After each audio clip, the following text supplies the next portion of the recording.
وكفى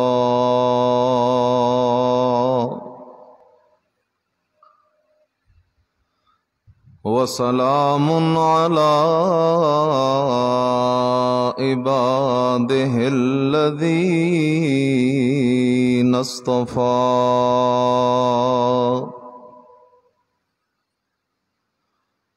خصوصا على سيد الرسل وخاتم الأنبياء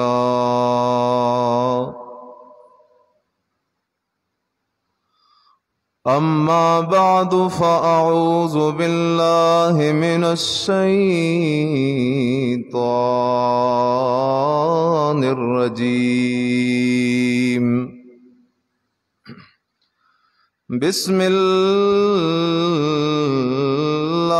الرحمن الرحيم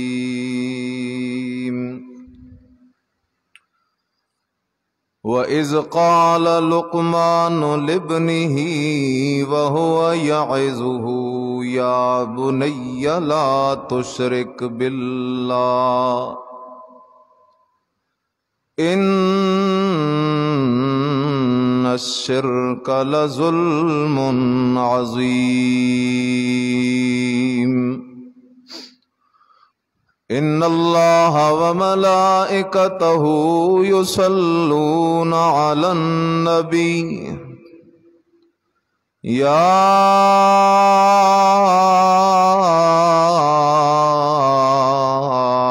أيها الذين آمنوا صلوا عليه وسلموا تسليما اللهم صل على محمد وعلى آل محمد كما صليت على إبراهيم وعلى آل إبراهيم إنك حميد مجيد اللهم بارك على محمد وعلى آل محمد كما باركت على إبراهيم وعلى آل إبراهيم إنك حميد مجيد سبحان ربك رب العزة عما يصفون وسلام على المرسلين والحمد لله رب العالمين.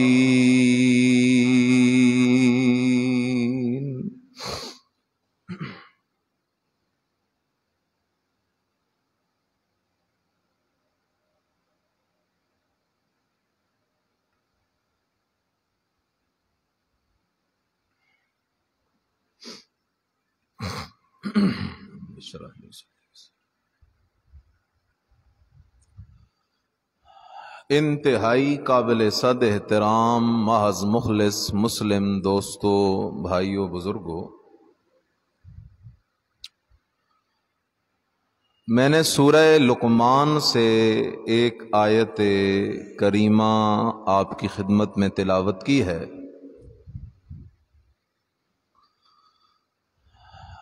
رب العالمین کے دربار ذی جلال باکمال لازوال میں دعا التماس ہے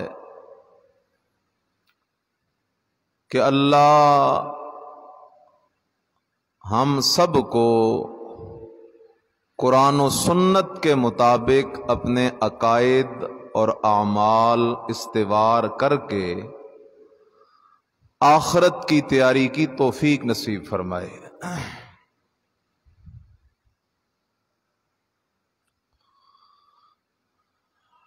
آج مغرب یہود و نصارہ ایک طرف تو مسلمانوں کی جغرافیائی سرحدوں پہ حملہ آور ہیں.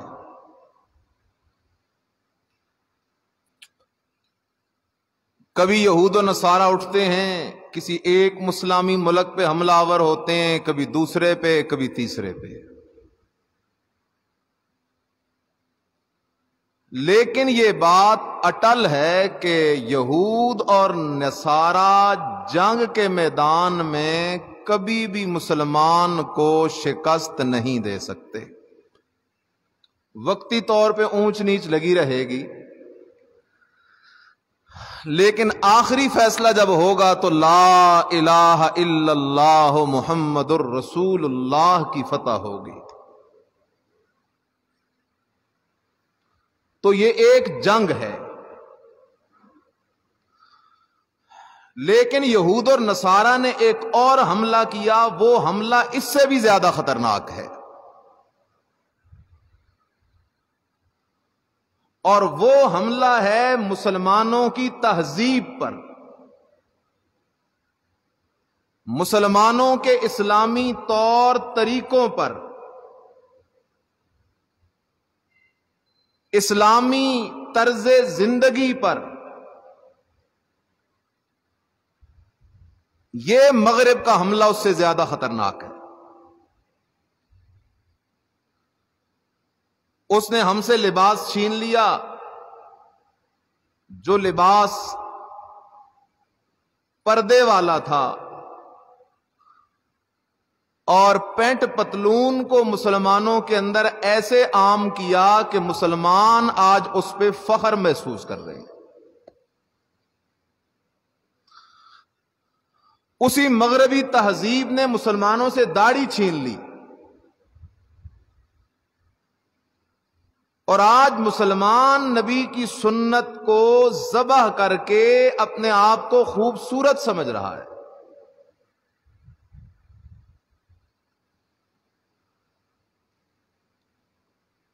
اس نے ہمارے ہاتھوں کے اندر ہمارا قاتل پکڑوا دیا، اور آج مسلمان گناہوں کی دلدل میں غرق ہوتے جا رہا ہے، غرق ہوتے جا رہا ہے، غرق ہوتے جا رہا ہے. اس لیے بڑی ضرورت ہے اس بات کی کہ امت مسلمہ بیداری کا ثبوت دے. اور اس محاذ پہ مقابلہ یہ ہے کہ ہم اپنی اولاد کی تربیت اسلامی قانون کے مطابق کریں. نہیں تو مجھے خوف ہوتا ہے، آج ہماری اولادیں جس رخ پہ چل نکلی ہیں، خوف ہوتا ہے کہ کچھ عرصہ بعد جو یہ تھوڑا بہتا بچا کھچا اسلام کا رنگ ہے، کہیں اس سے بھی ہم محروم نہ ہو جائیں. آج ہماری نوجوان نسل اور بچوں کو نماز کی پرواہ نہیں، قرآن کی تلاوت کی پرواہ نہیں.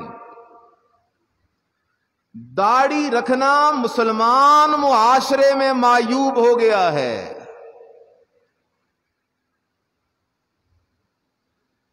داڑھی رکھ لی ہے جی رشتہ نہیں دیں گے، یہ تو ملا لگتا ہے.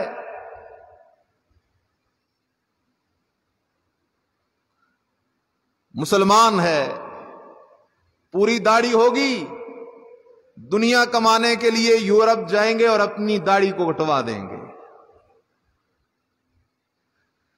لہذا آج ضرورت ہے اپنی اولاد کی تربیت ہمیں کرنی ہوگی کہ ہماری اولاد پہ وہ رنگ چڑھے جو رنگ نبی علیہ السلام کی دعوت اور محنت کے ساتھ صحابہ پہ چڑھا تھا.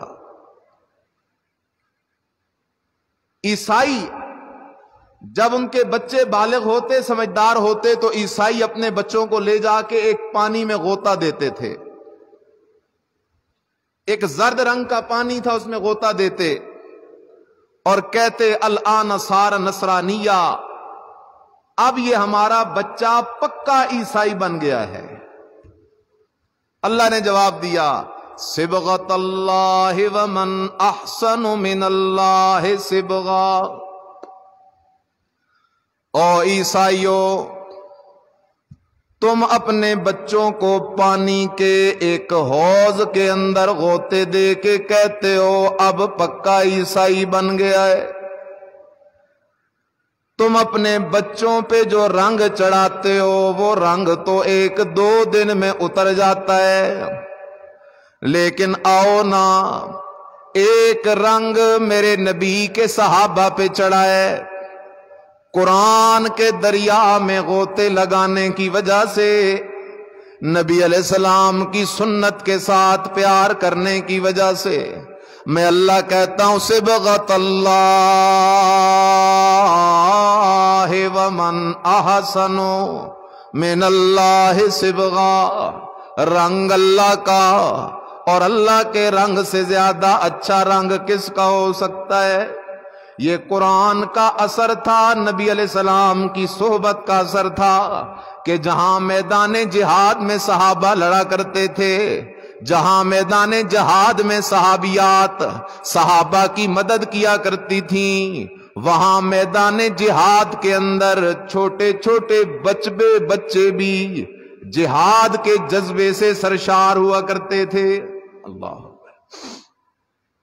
حضرت معاذ اور حضرت معوذ رضی اللہ عنہما 2 چھوٹے چھوٹے بچے تھے، اور حضرت عبد الرحمن بن عوف رضی اللہ تعالیٰ عنہ سے کہتے ہیں چاچا ہمیں بتاؤ ابو جہل کدھر ہے؟ چھوٹے چھوٹے بچے ہیں، ان میں جہاد فی سبیل اللہ کا جذبہ ہے،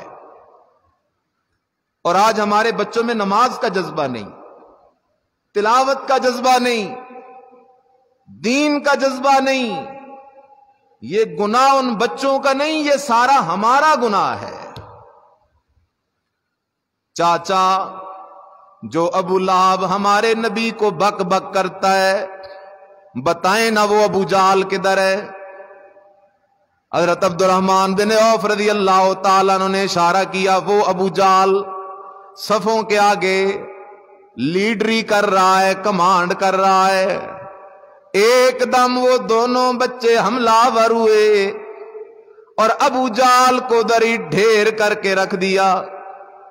اس لیے میرے بھائی خیال کر، اسلام جہاں پر باقی ہر موقع پہ تیری میری رہنمائی کرتا ہے، وہاں اسلام اس بات کا بھی حکم دے رہا ہے کہ اولاد کی تربیت کرو، اولاد کی تربیت کرو. اولاد اللہ کی بہت بڑی نعمت ہے، اور اگر اولاد کی تربیت کر لی قرآن و سنت کے مطابق تو یہ رحمت ہے، اور اگر قرآن و سنت کی روشنی میں اولاد کی تربیت نہ کی تو یہ فتنہ ہے. فتنہ ہے یہ بہت بڑا. اب اولاد کی تربیت ہو کیسے، اسے کیا سکھائیں؟ اللہ تعالی نے تذکرہ کیا ہے سورہ لقمان کے اندر لقمان حکیم کا.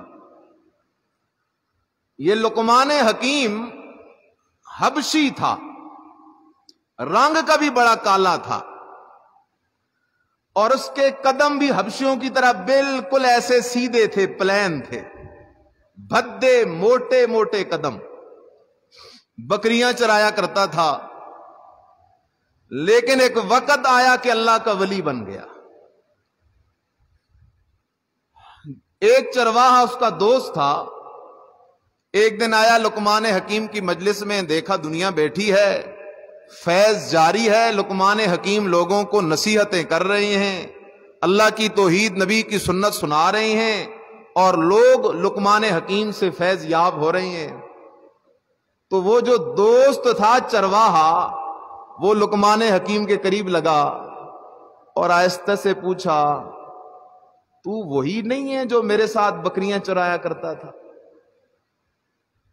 پریشان تھا، بھئی کل بکریاں چراتا تھا، چرواہا تھا، اور اب مسند درس پہ بیٹھا ہے، یقین نہیں ہو رہا تھا. لقمان حکیم سچا آدمی تھا، فرمایا ہاں میں وہی ہوں. آج کل کا کوئی ہم جیسا بندہ ہوتا کہتا نہیں نہیں نہیں نہیں میں تو وہ نہیں ہوں. آج حالات بدل جائیں تو لوگوں کے رویے بھی بدل جاتے ہیں. فرمایا وہی ہوں.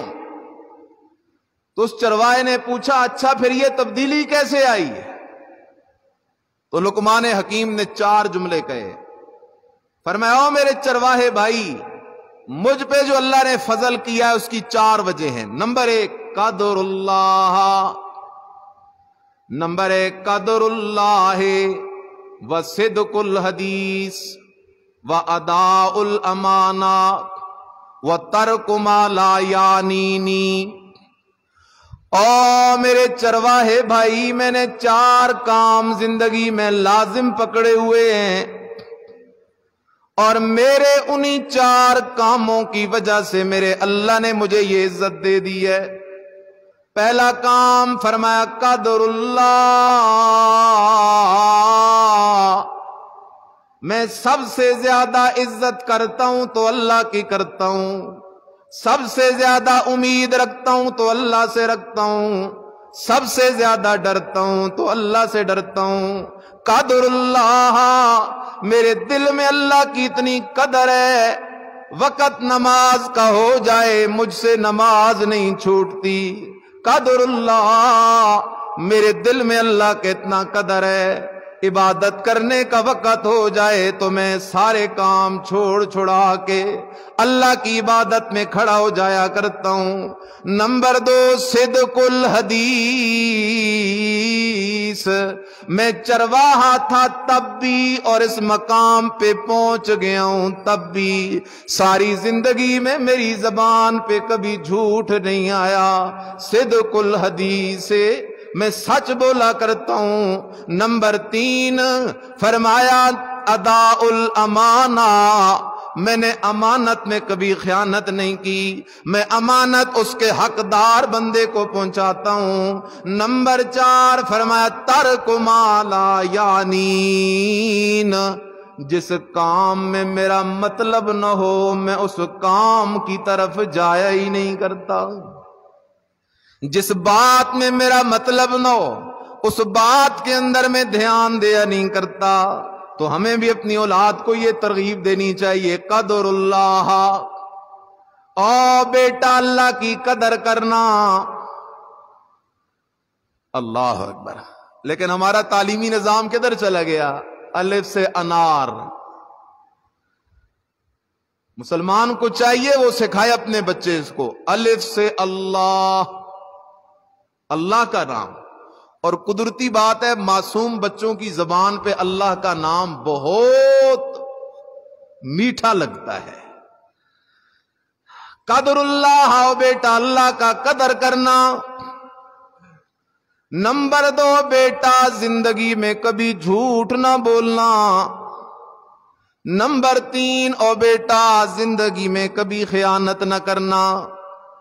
نمبر 4 او بیٹا جس کام میں مقصد نہ ہو اس کام کی طرف کبھی توجہ نہ دینا۔ ترک ما لا یعنینی،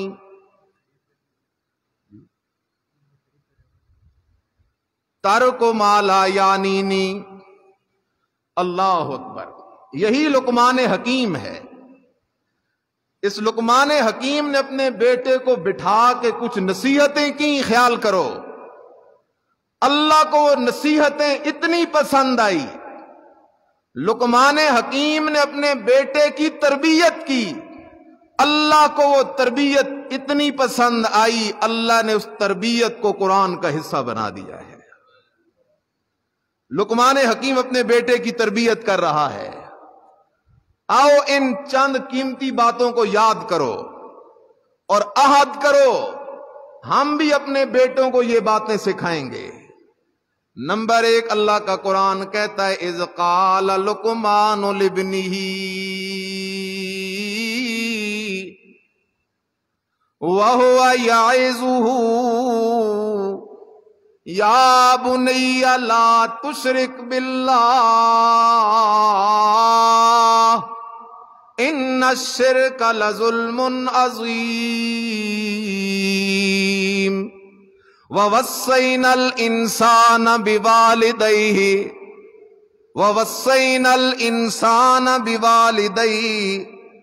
حملته امه وهنا على وهن وفصاله في عامين ان اشكر لي ولوالديك الي المصير وان جاهداك الا ان تشرک بی ما لیس لک بی علم فلا تطعهما وصاحبهما فی الدنیا معروفا واتبع سبیل من اناب الی ثم الی مرجعکم فانبئکم بما کنتم تعملون۔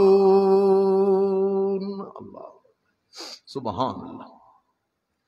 اللہ کہتا ہے اذ قال لقمان لابنہ، جب کہا حضرت لقمان نے اپنے بیٹے سے یا بنیا، او میرے شہزادے، او میرے بیٹے، او میرے دل کے ٹکڑے، لا تشرک باللہ، اللہ کے ساتھ کبھی بھی کسی کو شریک نہ کرنا۔ سبحان اللہ۔ یہ لقمان حکیم کی پہلی نصیحت ہے۔ اور آج لوگ کہتے ہیں اپنا مذہب چھوڑو نہیں، دوسرے کے مذہب کو چھیڑو نہیں۔ اگر یہ بات ہوتی تو نبی علیہ السلام نے جنگ بدر، جنگ احد، غزوہ حنین، غزوہ تبوک، یہ اتنی جنگیں کیوں لڑیں؟ اور کئی دیوانے کہتے ہیں جی بات مثبت ہونی چاہیے، منفی نہیں ہونی چاہیے۔ مثبت بات کرو، منفی بات نہیں ہونی چاہیے۔ اسلام تو شروع ہی منفی سے ہوتا ہے، لا الہ نفی ہے، اور لقمان حکیم بھی نفی سے شروع کر رہا ہے، نفی سے۔ کیوں؟ قانون سمجھو۔ آپ نے ایک برتن میں دودھ ڈالنا ہے اور پہلے وہ برتن گندا ہے، تو کیا کرو گے؟ اس گندے برتن میں دودھ ڈال دو گے یا پہلے برتن کو صاف کرو گے؟ صاف کرو گے۔ صرف صاف نہیں کرتے، لوگ اس کو مانجتے ہیں، پھر اس کی خوشبو لیتے ہیں، کہیں اب بھی تو اس سے بو نہیں آ رہی، تب جا کے اس سے میں دودھ ڈالتے ہیں۔ اسی طرح اللہ اور اللہ کے انبیاء اور اولیاء کا طریقہ بھی یہ ہے کہ پہلے دل والے برتن کو شرک سے پاک کرو۔ دل والا برتن پہلے شرک سے پاک ہوگا، پھر اس کے اندر الا اللہ والا دودھ آئے گا، توحید والا مسئلہ، ایمان والا مسئلہ اس میں آئے گا۔ اس لیے لقمان حکیم اپنے بیٹے کو کہتا ہے، او بیٹا لا تشرک باللہ، او بیٹا اللہ کے ساتھ کسی کو شریک نہ کرنا۔ سبحان اللہ۔ او بیٹا ساری زندگی سجدہ اللہ کے سوا کسی کا نہ کرنا، رکوع اللہ کے سوا کسی کے لیے نہ کرنا، نظر نیاز اللہ کے سوا کسی کی نہ دینا، منت منوت اللہ کے سوا کسی کے نام پہ نہ دینا، مشکلات اور تکلیفات میں اللہ کے سوا کسی کو نہ پکارنا، مشکل کشا حاجت روا اللہ کے سوا کسی کو نہ سمجھنا، داتا دستگیر اللہ کے سوا کسی کو نہ سمجھنا، دلوں کے حال جاننے والا اللہ کے سوا کسی کو نہ سمجھنا، کھوٹی قسمتیں کھری کرنے والا اللہ کے سوا کسی کو نہ سمجھنا، نفع نقصان کا مالک اللہ کے سوا کسی کو نہ سمجھنا۔ او بیٹا، سبحان اللہ، او بیٹا، یہ بچوں کو توحید سکھانے کا انداز ہے۔ بچہ جب پوچھے ابا جی یہ آسمان کس نے بنائے، تو باپ اس کو سبق بڑھائے، او بیٹا آسمانوں کو پیدا کرنے والا بھی اللہ، انہیں بغیر ستونوں کے کھڑا کرنے والا بھی اللہ، روزی رزق کا بندوبست کرنے والا بھی اللہ، بیماریاں لگانے ہٹانے والا بھی کون ہے؟ اور جب ماں اور باپ بیٹے کو اٹھا کے کبھی بری کے دربار پہ، کبھی ایک قبر پہ، کبھی دوسری قبر پہ، کبھی تیسری قبر پہ، تو بیٹے کا یقین قبر والے پہ بنے گا یا اللہ پہ بنے گا؟ قبر والے پہ بنے گا۔ اس لیے خیال کر میرے بھائی، خود بھی اپنے آپ کو تباہ نہ کر، اولاد کو بھی تباہ نہ کر۔ ہم کہتے ہیں ولیوں کو بھی مانو، ولیوں کی بھی مانو، لقمان حکیم اللہ کا ولی ہے اور قرآنی ولی ہے، اور اپنے بیٹے کو نصیحت کر رہا ہے، اور پہلی نصیحت یہ، او بیٹا لا تشرک باللہ، او بیٹا زندگی میں اولاد کی ضرورت پڑے تب بھی اللہ ہی سے مانگنا، صحت کی ضرورت پڑے تب بھی اللہ ہی سے مانگنا، بارش کی ضرورت پڑے تب بھی اللہ ہی سے مانگنا۔ کیوں؟ ان الشرک لظلم عظیم۔ سبحان اللہ، عجیب بات ہے، اللہ کی قسم اس بات کو سمجھو۔ آپ نے مجھے جواب دینا ہے، قتل کرنا ظلم ہے یا نہیں؟ زنا کرنا ظلم ہے یا نہیں؟ کسی کا حق دبانا ظلم ہے یا نہیں؟ کسی کی غیبت کرنا ظلم ہے یا نہیں؟ خیانت کرنا ظلم ہے یا نہیں؟ حرام کھانا ظلم ہے یا نہیں؟ یہ سارے ظلم ہیں، لیکن سارے ظلموں سے بڑا ظلم یہ ہے کہ اللہ کے ساتھ کسی کو شریک کیا جائے، یہ سب سے بڑا ظلم ہے۔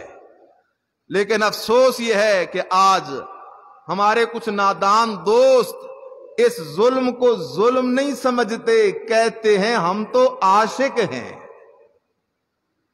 بھائی عشق اور چیز ہے، شرک اور چیز ہے۔ ولیوں سے پیار ضرور کر، لیکن کوئی ولی اللہ کا شریک نہیں۔ انبیاء سے پیار ضرور کر، ایمان کا حصہ ہے، لیکن کوئی پیغمبر اللہ کے ساتھ شریک نہیں ہے۔ وہ اللہ اپنی ذات میں بھی اکیلا ہے، صفات میں بھی اکیلا ہے، عبادت کے لائق ہونے میں بھی اکیلا ہے۔ اس لیے لقمان حکیم کہتا ہے، او بیٹا اللہ کے ساتھ کسی کو شریک نہ کرنا، ان الشرک لظلم عظیم، شرک بہت بڑا ظلم ہے۔ اور شرک کرے کیسے؟ سوچنا چاہیے۔ قرآن نے مسئلہ ذکر کیا اور آپ مجھے جواب دیں، یہ اولاد والی جو نعمت ہے، یہ اولاد دینے والا کون ہے؟ اللہ یا اکیلا اللہ؟ اللہ یا اللہ ہی؟ اللہ کے سوا کسی کے پاس اولاد دینے لینے کا اختیار نہیں ہے۔ مفتی صاحب نے لکھا، مفتی رشید احمد لدھیانوی صاحب رحمہ اللہ نے، ایک وقت تھا آواز لگی بچے 3 ہی اچھے، پھر تھوڑا وقت تھا آواز لگی بچے 2 ہی اچھے، اور پتہ نہیں اب کچھ عرصہ گزرے شاید آواز لگے بچہ 1 ہی اچھا۔ نہ میرے بھائی، یہ اختیار کسی کے پاس نہیں ہے۔ کس کے پاس ہے؟ للہ ملک السماوات والارض، اللہ ہی مالک ہے آسمانوں زمینوں کا۔ یخلق ما یشاء، پیدا کرتا ہے جو چاہتا ہے۔ یہب لمن یشاء اناسا ویہب لمن یشاء الذکور او یزوجہم ذکرانا واناسا وَيَجْعَلُ مَن يَشَاءُ عَقِیمًا۔ اللہ کہتا ہے میرا بندہ، جس طرح رزق کے خزانے میرے پاس ہیں، عزت کے خزانے میرے پاس ہیں، بارش کے خزانے میرے پاس ہیں، صحت کے خزانے میرے پاس ہیں، اسی طرح میرا بندہ اولاد کے خزانے بھی صرف میرے ہی پاس ہیں۔ اولاد کا اختیار کسی پیغمبر کو بھی نہیں ہے، کسی ولی پیر فقیر کو بھی نہیں ہے۔ میں اللہ جسے چاہتا ہوں صرف بیٹیاں دیتا ہوں، جسے چاہتا ہوں صرف بیٹے دیتا ہوں، جسے چاہتا ہوں بیٹے بھی دیتا ہوں، بیٹیاں بھی دیتا ہوں، جسے چاہتا ہوں بے اولاد کر دیتا ہوں۔ اس لیے قرآن کا مسئلہ سمجھنا، اولاد کے خزانوں کا مالک اکیلا کون ہے؟ ہمارا فقیر دوست کیا کرتا ہے؟ قبر پہ جاتا ہے، کہتا ہے بابا گھن گوڑے دی روڑی تے دے پتراں دی جوڑی، بابا گھن ککڑ تے دے پتر۔ اللہ اکبر، یہ شرک کر رہا ہے۔ کہو یہ کیا کر رہا ہے؟ کیونکہ اولاد مانگنی کس سے تھی؟ یہ مانگ کس سے رہا ہے؟ بابا سے مانگ رہا ہے. ادب ضرور کرو اولیاء کا، لیکن ان کو اللہ کے ساتھ شریک تو نہ کر. قرآن تو کہتا ہے اولاد کا اختیار صرف اللہ کے پاس ہے. اللہ کا پیغمبر ہے، نام حضرت زکریا علیہ السلام ہے. عمر 120 سال ہو گئی. پیغمبر کی عمر کس کی عمر؟ وہ کسی مولوی کی نہیں، پیغمبر کی. کسی تعویذ گر کی نہیں، پیغمبر کی عمر. 120 سال ہو گئی، لیکن اولاد کوئی نہیں ہے. اللہ سبق سمجھا رہا ہے، او میرا بندہ، اگر پیغمبر کے پاس اولاد کا اختیار ہوتا تو 120 سال انتظار کی ضرورت نہیں تھی. 120 سال کی عمر کے اندر بی بی مریم کے کمرے میں اللہ کا نبی جاتا ہے، دیکھتا ہے بے موسم پھل پڑے ہوئے ہیں. اللہ کا نبی بی بی مریم سے پوچھتا ہے، او مریم انا لک ھذا، تیرے پاس یہ بے موسم پھل کدھر سے آئے ہیں؟ سچی ولیہ ہے، قرآنی ولیہ ہے، حضرت عیسیٰ کی اماں ہے. جواب دیتی ہے من عند اللہ. اے اللہ کے نبی حضرت زکریا علیہ السلام، میرے پاس یہ بے موسم پھل میرے رب نے بھیجے ہوئے ہیں، اور رب تو موسموں کا پابند کوئی نہیں ہے. اس لیے حضرت زکریا علیہ السلام نے جیسے ہی دیکھا مریم کو رب نے بے موسم پھل دے دیے، حضرت زکریا علیہ السلام کے دل میں وہ جو اولاد کی خواہش موجود تھی، اس نے مزید زور پکڑا اور امید اور زیادہ اللہ سے لگ گئی. جو رب مریم کو بے موسمی پھل دے سکتا ہے، وہ رب میں بوڑھے زکریا کو بے موسمی اولاد بھی دے سکتا ہے. اللہ سے مانگنا شروع کر دیا. پیغمبر اولاد مانگ رہا ہے، کس سے مانگ رہا ہے؟ بولو تو صحیح، کس سے مانگ رہا ہے؟ اللہ ہی سے مانگ رہا ہے. پیغمبر کہتا ہے رب حبلی من لدنک ذریۃ طیبہ، ربا مجھے نیک اولاد عطا کر. کون سی اولاد؟ کون سی اولاد؟ اور نیک اولاد کون سی ہے؟ نمبر 1، جس کا عقیدہ ہو سب کچھ کرنے والا کون ہے، سب کچھ دینے والا کون ہے. دوسرا عقیدہ، سارے نبی برحق، لیکن سارے نبیوں کا امام، سارے نبیوں کا افسر، سارے نبیوں سے اعلیٰ و برتر وہ میرے اور آپ کے نبی سید الانبیاء محمد الرسول اللہ صلی اللہ علیہ وسلم ہے. اللہ سے دعا مانگی، اولاد مانگ لی. درمیان میں دو آیتیں چھوڑ رہا ہوں. دوسری نصیحت کی حضرت لقمان نے اپنے بیٹے کو. پہلی نصیحت یہ تھی کہ بیٹا اللہ کے ساتھ کسی کو شریک نہ کرنا. دوسری نصیحت، یا بنیا، او میرا بیٹا، اقیم الصلاۃ، بیٹا نماز قائم کرنا. لقمان حکیم اپنے بیٹے کو کس چیز کی نصیحت کر رہے ہیں؟ نماز پڑھنے کی. کس کی؟ اور مسئلہ شریعت کا یاد رکھو. آپ علیہ السلام نے فرمایا مروا اولادکم بالصلاۃ وہم ابناء 7. جب بچہ 7 سال کی عمر کو ہو جائے تو اسے نماز کا حکم کرو، اور جب 11 سال کی عمر کو پہنچ جائے تو پھر نماز نہ پڑھے تو اسے پھر لگاؤ بھی 2-4. کیونکہ یہ مار نہیں، نرا پیار، اس سے نہیں تربیت ہوتی. تربیت کا اصول یہ ہے مار بھی پیار بھی، یہ دونوں چیزیں ہیں. فرمایا پھر سختی کرو اولاد پر نماز کے لیے. آج ہمارا مسلمان معاشرہ ہے، صبح کی نماز میں مسجدیں ویران ہوتی ہیں یا نہیں ہوتی؟ صبح کی نماز میں مسجدیں ویران ہیں. حدیث پاک میں آتا ہے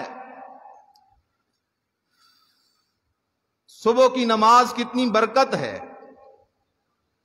کہ صبح کی نماز کی پابندی کرنے والا جب عالم برزخ میں جاتا ہے موت کے بعد تو ایک خوبصورت نوجوان اس کے ساتھ ہو جاتا ہے اور اس کو تسلی دیتا رہتا ہے. جب فرشتہ سوال کرتا ہے مر ربک کا تو وہ پاس کھڑا ہوتا ہے اور یہ بندہ اس کو تسلی سے جواب دیتا ہے ربی اللہ. نبینا محمد صلی اللہ علیہ وسلم دین الاسلام۔ جب سوال جواب ہو جاتے ہیں اور یہ بندہ سوال جواب میں کامیاب ہو جاتا ہے تو اس نوجوان سے پوچھتا ہے جو اس کو تسلی دیتا رہا اس مشکل وقت میں، من انتا، میرے بھائی تو کون ہے؟ یہ تو وہ جگہ ہے کہ اولاد بھی میرے ساتھ نہیں آئی، وہ بھی قبر میں دفن کر کے واپس چلی گئی، ماں باپ بھی ساتھ نہیں آئے، وہ بھی واپس چلے گئے، دنیا، دھن، دولت، عہدہ، کرسی وہ بھی رہ گیا، اور تو نے اس مشکل وقت میں بھی میرا ساتھ دیا، تو کون ہے؟ وہ آگے سے جواب دے گا، میں تیری فجر کی نماز ہوں۔ کون ہوں میں؟ تیری فجر کی نماز ہوں، اللہ نے آج مجھے انسانی شکل میں تیری مدد کے لیے بھیج دیا ہے۔ آج پہلے تو ہمارا اپنا حال یہ ہے کہ ہم خود نماز کی پابندی نہیں کرتے، اولاد کا کیا بنے گا؟ آج جس دکان پہ جاؤ تو لوگوں نے تعویذ لٹکائے ہوئے ہیں، برکت آئے گی، گاڑیوں میں بیٹھو تو تعویذ لٹکے ہوئے ہیں، برکت آئے گی، گھروں میں جاؤ تو تعویذ لٹکے ہوئے ہیں، برکت آئے گی۔ اور میرے بھائی، تعویذ سے برکت نہیں آتی، نماز سے برکت آتی ہے۔ نماز کی طرف توجہ کر۔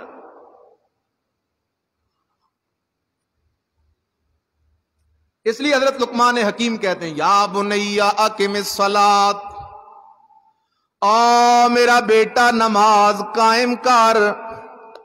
سبحان اللہ۔ اس لیے ہمیں بھی اپنی اولاد کو نماز کا حکم کرنا چاہیے نہیں کرنا چاہیے؟ جو ساتھی صاحب اولاد ہیں، مسجد میں بیٹھ کے عہد کرو کہ آئندہ نماز کے لیے بچوں کو ساتھ لائیں گے انشاءاللہ۔ یا بنیا اقم الصلاۃ۔ نمبر 3، یا بنیا اقم الصلاۃ، او بیٹا نماز قائم کر، وَأْمُرْ بِالْمَعْرُوفِ وَانْهَ عَنِ الْمُنْکَرِ، بیٹا اچھے کام کا حکم کرنا، برے کام سے منع کرنا۔ اچھے کام کو حکم کرنا، برے کام سے منع کرنا۔ اور اچھے کام کا حکم تب کرے گا جب بیٹا خود نیکیاں کرنے والا ہوگا، اور برے کام سے منع تب کرے گا جب خود برے کام سے بچنے والا ہوگا۔ یا بنیا اقم الصلاۃ وَأْمُرْ بِالْمَعْرُوفِ وَانْهَ عَنِ الْمُنْکَرِ، نیکیوں کا حکم کرنا، اور سب سے بڑی نیکی ہے لا الہ الا اللہ محمد الرسول اللہ۔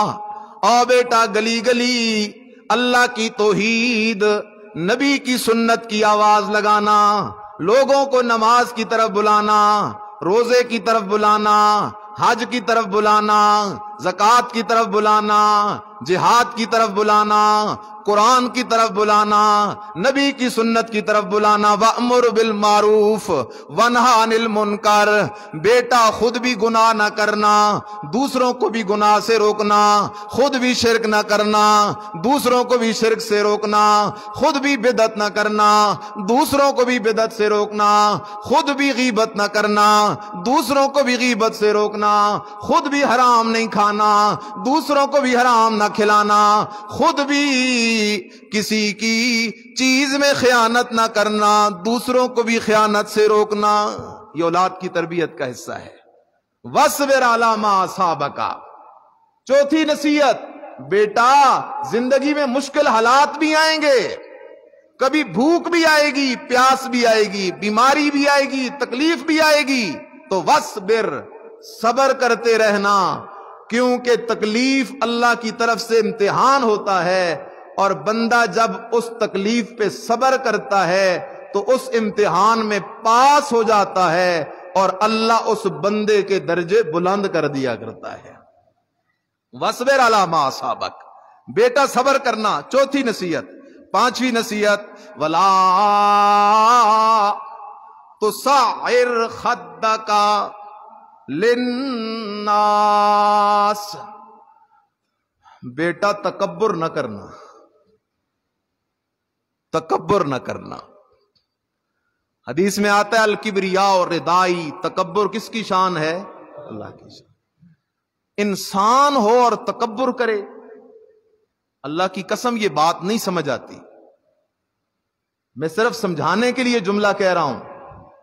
ہم سب انسان ہیں، اور جب ہم قضائے حاجت کے لیے جاتے ہیں تو اس وقت ہمیں غور کرنا چاہیے کہ انسان کے ساتھ تکبر اچھا نہیں لگتا. میں کبھی کبھی کہا کرتا ہوں یہ انسان حقیقت میں تو گندگی کا ایک ڈھیر ہے، لیکن میرے اللہ نے اس کو عزت عطا کر دی ہے. کیا عطا کر دی ہے؟ اور عزت ملتی ہے دین سے. کس سے ملتی ہے؟ قرآن مجید کی 2 آیتیں سامنے رکھو. ایک آیت میں میرا اللہ اسی انسان کو، آدم کے بیٹے کو کہتا ہے یہ کائنات کی سب سے اچھی چیز ہے، اولئک ہم خیر البریہ، یہ سب کائنات کی سب سے فیورٹ چیز ہے. اور دوسری آیت میں اللہ اسی انسان کو کہتا ہے یہ کائنات کی سب سے گندی چیز ہے، اولئک ہم شر البریہ. اسی انسان کو اللہ کہہ رہا ہے. کیوں؟ اگر اس انسان میں دین آ جائے، اللہ کی توحید، نبی کی سنت آ جائے، خدا کی قسم فرشتے بھی اس کی شان کا مقابلہ نہیں کر سکتے. لیکن جب یہی انسان شرک اور کفر پہ چلا جائے، سود پہ لگ جائے، حرام خوری پہ لگ جائے، خیانت پہ لگ جائے، غیبت پہ لگ جائے، گناہوں پہ لگ جائے، پھر اس سے گندی چیز بھی دنیا میں کوئی نہیں ہے. اس لیے فرمایا لا تصعر خدک للناس، او بیٹا تکبر نہ کرنا، متکبرانہ انداز سے لوگوں سے منہ نہ موڑنا. تیرے پاس کوئی آئے حاجت مند بن کے، ضرورت مند بن کے، تو تکبر کا اظہار نہ کرنا، عاجزی کرنا. حضرت لقمان حکیم کو ایک دن مالک نے کہا، غلام تھے نا، اے لقمان، اے لقمان، ذبح کر اس جانور کو، اس بکری کو ذبح کر. لقمان حکیم نے اس بکری کو ذبح کیا، اور مولا نے کہا، مالک نے کہا، لقمان اس بکری کے جو سب سے قیمتی 2 اعضاء ہیں وہ لے آ. اس بکری کے جو سب سے قیمتی جو 2 حصے ہیں، 2 اعضاء ہیں وہ لے آ. لقمان حکیم نے زبان نکالی، دل نکالا، اور زبان اور دل نکال کے مالک کے سامنے رکھ دیا. فرمایا حضرت اس بکری کے یہ 2 حصے، یہ 2 عضو سب سے قیمتی اچھے ہیں. پھر کچھ دن گزرے، بعد مالک نے کہا لقمان ایک اور بکری ذبح کر. اس نے پھر بکری ذبح کی اور کہا آج بکری کے 2 ایسے حصے اور عضو لے آ جو سب سے برے ہیں. پھر لقمان حکیم نے زبان نکالی، دل نکالا، اور لا کے مالک کے سامنے رکھ دیے. مولا نے پوچھا، مالک نے پوچھا، لقمان میں نے جب تجھے کہا کہ 2 سب سے قیمتی اعضاء لے آ، تب بھی تو زبان اور دل لے آیا. میں نے تجھے کہا سب سے برے 2 اعضاء لے آ، تب بھی تو زبان اور دل لے آ. لقمان حکیم نے کہا اے مالک، یہ زبان اور دل، یہ زبان اور دل جب اللہ اور اللہ کے رسول کا تذکرہ کریں، یہ زبان اور دل جب اللہ اور اللہ کے رسول کے ساتھ محبت کا اظہار کریں، اس زبان اور دل پہ جب اللہ کی توحید ہو، نبی کی شان ہو، تو زبان اور دل سے زیادہ قیمتی چیز کوئی نہیں ہے.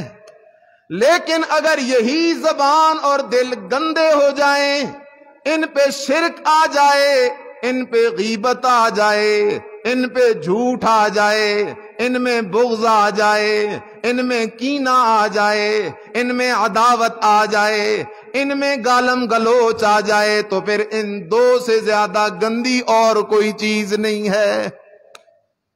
اس لیے فرمایا لا تصعر خدک للناس، او بیٹا لوگوں سے تکبر کر کے منہ نہ موڑنا. والا تمشی فی الارض مرحا۔ سبحان اللہ۔ بیٹا اکڑ اکڑ کے نہ چلنا، عاجزی سے چلنا۔ لیکن عاجزی کا یہ مطلب نہیں کہ بندہ بالکل صوفی بن کے چلے۔ اللہ نے جو فطرتی طور پہ چلنے کا طریقہ بندے کو دیا ہے، انداز دیا، اس میں چلے۔ بیٹا اکڑ کے نہ چلنا، تکبر نہ کرنا۔ اور قرآن بھی کہتے ہیں، میرا بندہ تو تکبر کیوں کرتا ہے؟ تو گردن کو ایسے اٹھا کے کیوں چلتا ہے؟ تو چیز کیا ہے؟ اللہ کہتا ہے انک لن تخرق الارض ولن تبلغ الجبال طولا۔ او میرا بندہ، تجھے بڑی جوانی چڑھی ہوئی ہے، تو اپنی جوانی کا زور لگا اور زور زور سے قدم زمین پہ مار۔ تیرے قدم مارنے سے زمین چرے گی نہیں، زمین پھٹے گی نہیں۔ تیری گردن میں بھی جوانی ہے، تکبر ہے، تو گردن کو بڑا اکڑ کے چلتا ہے۔ تو جتنا بھی اکڑ، تو پہاڑوں کی بلندیوں کا مقابلہ تو نہیں کر سکتا۔ اس لیے لقمان حکیم کہتے ہیں، بیٹا تکبر نہ کرنا، عاجزی کرنا، عاجزی کرنا۔ سبحان اللہ۔ قربان جاؤں، قربان جاؤں آمنہ کے لال صلی اللہ علیہ وسلم پہ۔ نبی علیہ السلام صحابہ میں ایسے بیٹھتے تھے، باہر سے جب کوئی بندہ آتا تھا تو اسے غور کرنا پڑتا تھا، اللہ کا نبی ان میں سے کون ہے؟ نبی علیہ السلام صحابہ میں گل مل کے بیٹھ جاتے تھے۔ اور آج کل مزاج کیا ہے؟ پیر بادشاہ بنا ہوتا ہے، مرید غلام بنے ہوتے ہیں۔ پیر چارپائی پہ بیٹھ جائے نا تو مرید ساتھ بیٹھنے کو کفر سمجھتے ہیں۔ پیر چارپائی پہ بیٹھ جائے، مرید کرسی پہ دوسری چارپائی پہ بھی نہیں بیٹھتے، زمین پہ بیٹھتے ہیں۔ کہتے ہیں نا جی نا، پیر سائیں اوپر بیٹھے ہیں، ہم اوپر بیٹھ گئے تو تباہ ہو جائیں گے۔ اللہ کے نبی تو صحابہ کے ساتھ بیٹھتے تھے۔ کائنات کے سارے بزرگ مل جائیں، میرے مدنی کے پاؤں سے لگنے والی خاک کا مقابلہ نہیں کر سکتے۔ اس لیے میرے بھائی یاد کر، تکبر نہیں کرنا، عاجزی کرنی ہے۔ فرمایا لا تمشی فی الارض مرحا واقصد فی مشیک، اور بیٹا میانہ روی کے ساتھ چلنا، واغضض من صوتک ان انکر الاصوات لصوت الحمیر۔ اور بیٹا اپنی آواز کو بھی پست رکھنا، تکبر سے بڑی بڑی آوازیں نہ نکالنا۔ سبحان اللہ۔ حدیث پاک میں آتا ہے، اسلام بڑا پیارا مذہب ہے، اللہ کو تکبر نہیں پسند، لیکن ایک جگہ ایسی ہے وہاں اللہ کو تکبر پسند ہے۔ ایک جگہ اللہ کو تکبر پسند ہے، وہ کون سی جگہ ہے؟ وہ میدان جہاد ہے۔ کفار کے سامنے تکبر۔ کل ہم نے تم جیسے کئی کفار کو سیدھا کیا تھا، ہے کسی میں جرأت تو آؤ میدان میں۔ کفار کے سامنے اظہار بہادری، اظہار جرأت، اظہار طاقت، یہ اللہ کو بڑا پسند ہے۔ جس طرح غزوہ بدر ہوا، اعلان ہوا، نبی علیہ السلام نے اپنے مجاہد اتارے اور انہوں نے للکار کے کہا کافروں کو کوئی مقابلہ کر سکتا ہے تو آ جاؤ میدان میں۔ اس لیے میرے بھائی، میں دعوت فکر آج کے اس جمعے میں یہ دے رہا ہوں۔ ہمارے گھروں میں فرنیچر ہوتا ہے، ہمیں اس کی پرواہ ہوتی ہے۔ فرنیچر کو پالش کرتے ہیں، صفائی کرتے ہیں، فرش کو روزانہ دھوتے ہیں، چادروں اور تکیوں کو روزانہ صاف کرتے ہیں، باتھ روم کو بھی روزانہ صاف کرتے ہیں۔ یہ چیزیں اتنی قیمتی نہیں، اللہ نے جو ہمیں اولاد دی ہے وہ بہت قیمتی ہے۔ جو اولاد دی ہے وہ اولاد کیا ہے؟ ہمیں اولاد کی جسم کی فکر ہے۔ ہم اولاد کو کھلاتے اچھا ہیں، پلاتے اچھا ہیں، لیکن ان کی روح کی فکر نہیں۔ آج ہماری اولاد وہ یہود اور نصارہ کے طریقے پہ چل رہی ہے۔ میں نے شروع میں کہا یہود اور نصارہ ہماری تہذیب پہ حملہ آور ہیں۔ آج ہمارے مسلمان بچے، ان کو کلمہ نہیں آتا، پوچھو تو، یقین مانو، ان سے پوچھو تم خلفائے اربعہ کے نام کیا ہے، خلیفوں کے نام نہیں آتے، نماز نہیں آتی، قرآن کی آخری 10 سورتیں نہیں یاد بچوں کو. دنیاوی تعلیم کے ہم مخالف نہیں، لیکن خدا کی قسم جب دین کی تعلیم نہیں ہوئی تو دنیاوی تعلیم سوائے فتنے اور فساد کے کچھ بھی نہیں ہے. ہم مخالفت نہیں کرتے دنیاوی تعلیم کی، لیکن اگر اپنی اولاد کو قرآن نہیں پڑھاؤ گے تو پھر ان کالجز اور یونیورسٹیوں سے کئی ملحد نکل کے آ رہے ہیں جو آج کہتے ہیں نماز پڑھوں کو دین سکھاؤ، قرآن سکھاؤ، دین سکھاؤ. ان کو نبی علیہ السلام کی شان سمجھاؤ، اللہ کی توحید سمجھاؤ، صحابہ کی عظمت سمجھاؤ، اہل بیت کا مقام سمجھاؤ. انہیں سمجھاؤ شرک نہیں کرنا، جھوٹ نہیں بولنا، خیانت نہیں کرنی، غیبت نہیں کرنی، جھوٹی قسمیں نہیں اٹھانی، کسی دوسرے کی چیز نہیں کھانی بغیر اجازت کے، کوئی بد نظری نہیں کرنی، گناہ نہیں کرنا. اور سب سے آخری بات، بڑا موبائل یہ جو آج ہم اٹھائے پھر رہے ہیں نا، یہ ہم اپنے ہاتھوں سے اپنی اولاد کو ذبح کر رہے ہیں بڑے موبائل سے. والدین کیا کرتے ہیں؟ بچہ رو رہا ہے موبائل پکڑوا دو، وہ لگا رہتا ہے موبائل میں، نہ تعلیم کی فکر، نہ نماز کی فکر، نہ کچھ نہ کاج. اس لیے اپنی اولاد کو اس فتنے سے بچاؤ، نہیں تو اللہ حفاظت فرمائے آنے والا دور امت مسلمہ کے لیے بڑا خطرناک دور ہوگا. آئندہ جمعے سے انشاءاللہ العزیز ہم حضرت یوسف علیہ السلام کا واقعہ شروع کر رہے ہیں. 4 جمعے یوسف علیہ السلام کا واقعہ بیان ہوگا. آپ سب سے میری درخواست ہے خود بھی بروقت پہنچیں اور اپنے دوست احباب کو بھی دعوت دیں. اگر آپ کی دعوت سے اور میری خدمت سے ایک بندے کا بھی عقیدہ ٹھیک ہو گیا، خدا کی قسم ایک طرف ہمیں کوئی ساری دنیا لکھ کے دے دے اور ہمیں پوری دنیا کا بادشاہ بنا دے، یہ چھوٹی نعمت ہے اور چھوٹی چیز ہے. اگر میری ایک آپ کی دعوت سے ایک بندہ سچا مسلمان بن گیا تو یہ بڑی کمائی اور بڑی کامیابی ہے. اللہ ہم سب کو دین کی خدمت کی توفیق نصیب فرمائے. آخر دعوانا الحمدللہ رب العالمین.